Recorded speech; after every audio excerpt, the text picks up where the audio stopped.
ఫిబ్రవరి 12న జరిగే దేశవ్యాప్త సమ్మెను సింగరేణి కార్మికులు విజయవంతం చేయాలని సిఐటియు ప్రధాన కార్యదర్శి తుమ్మల రాజారెడ్డి పిలుపునిచ్చారు.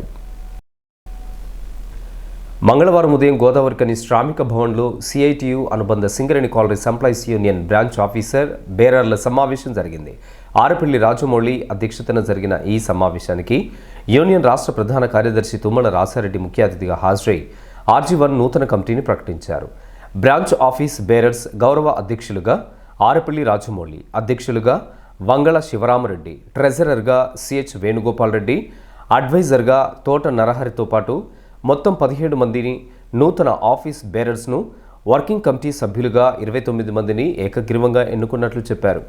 స్థానిక ఉద్యమాలు, పోరాటాలతో సిఐటియు సింగరేణి వ్యాప్తంగా యువ కార్మికులతో విస్తరిస్తున్న క్రమంలో ప్రజాస్వామ్య పద్ధతిలో యూనియన్ నిర్మాణం చేపట్టడం జరుగుతుందని తెలిపారు. సింగరేణి పరిరక్షణ, కార్మిక హక్కుల భద్రత కోసం ఫిబ్రవరి 12న జరిగే దేశవ్యాప్త సమ్మెను సింగరేణి కార్మికులు బాధ్యతగా జయప్రదం చేయాలని కోరారు.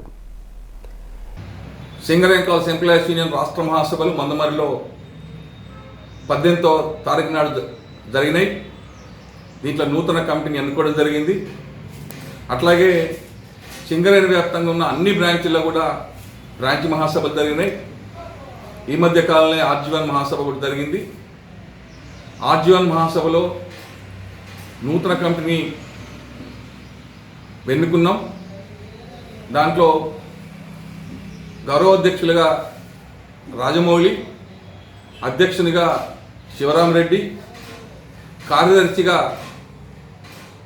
మెండా శ్రీనివాస్, ట్రెజరర్గా వేణుగోపాల్ రెడ్డితో పాటు 15 మంది ఆఫీస్ బేరర్లు, 29 మంది వర్కింగ్ కమిటీ సభ్యులుగా నూతన కమిటీ ఎన్నుకోవడం జరిగింది.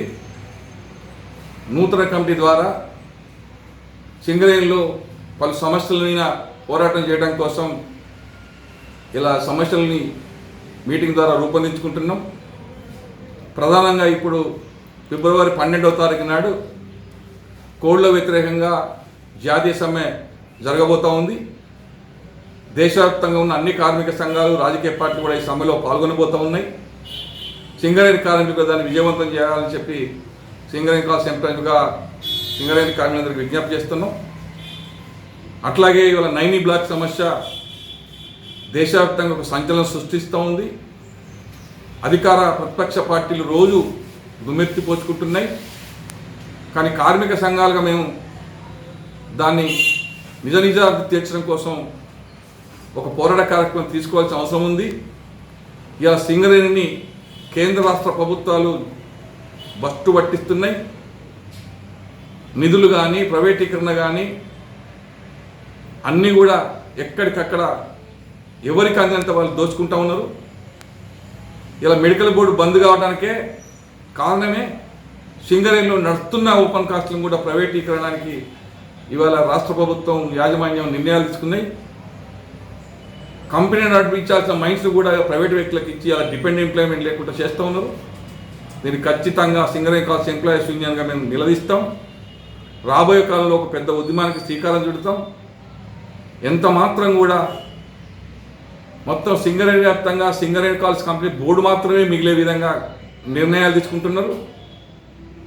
ఇవాళ మొత్తం పాత మైన్స్ అన్నీ కూడా నడిచే మైన్ని కూడా ప్రైవేటీకరణ ఇస్తూ ఉన్నారు.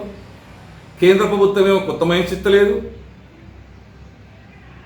ఎక్స్టెన్షన్ మైన్స్ల పేరుతో వచ్చే వాటిని కాంట్రాక్ట్ ఇవ్వటం వల్ల ఇలా కార్మికులు కొత్త ఉద్యోగాలు రాకుండా కోల్పోతూ ఉన్నారు. మేము రేవంత్ రెడ్డి ప్రభుత్వాన్ని కోరుతూ ఉన్నాం, అయ్యా కాంగ్రెస్ వస్తే. సమావేశంలో నాయకులు ఆరపల్లి రాజమౌళి, CH వేణుగోపాల్ రెడ్డి, వంగళ శివరామరెడ్డి, అనబోయిన శంకర్, సానం రవి తదితరులు పాల్గొన్నారు.